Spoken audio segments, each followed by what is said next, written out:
Team India ప్రస్తుతం full హ్యాపీగా ఉంది. ఇంగ్లాండ్తో జరుగుతున్న 5 మ్యాచ్ల సిరీస్ను ఇంకో టెస్ట్ మిగిలి ఉండగానే కైవసం చేసుకుని సత్తా చాటింది. దీంతో స్వదేశంలో వరుసగా 17 సిరీస్లను కైవసం చేసుకుని అరుదైన ఘనత సాధించింది. ఇక చివరి నామమాత్రపు టెస్ట్ మార్చి 7 నుంచి ధర్మశాల వేదికగా ప్రారంభంగానుంది. ఈ నేపథ్యంలో టీమిండియా కెప్టెన్ రోహిత్ శర్మ సంచలన నిర్ణయం తీసుకున్నట్లు తెలుస్తోంది. రోహిత్ శర్మ అద్భుతమైన ఆట తీరుతోనే కాదు, అంతకంటే అద్భుతమైన కెప్టెన్సీతో టీమిండియాకు చిరస్మరణీయ విజయాలను అందిస్తూ వస్తున్నాడు.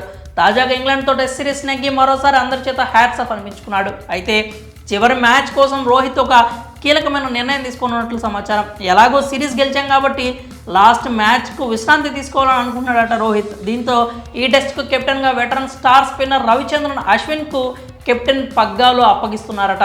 అశ్విన్ తన కెరీర్లో 100వ టెస్ట్ ఆడబోతున్నాడు.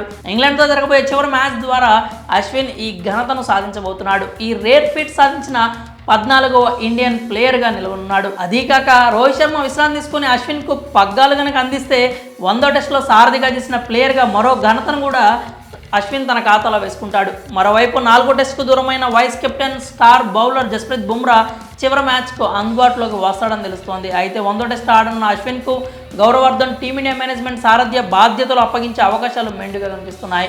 ఒకవేళ రోహిత్కు విశ్రాంతిస్తే దేవదత్ పడిక్కల్ టెస్టుల్లోకి అరంగేట్రం చేయనున్నట్లు కూడా సమాచారం. ఇక అశ్విన్ తన కెరీర్లో 99 టెస్టులు ఆడి 507 వికెట్లు తీయడంతో పాటుగా 3309 పరుగులు చేశాడు. మరి ఇంగ్లాండ్తో చివరి టెస్ట్లో రోహిత్ కెప్టెన్గా తప్పుకుని ఆ బాధ్యతను అశ్విన్కి అప్పగిస్తాడంటూ జరుగుతున్న ప్రచారంపై మీరేమనుకుంటున్నారో మీ అభిప్రాయాలని కామెంట్స్ రూపంలో తెలియజేయండి.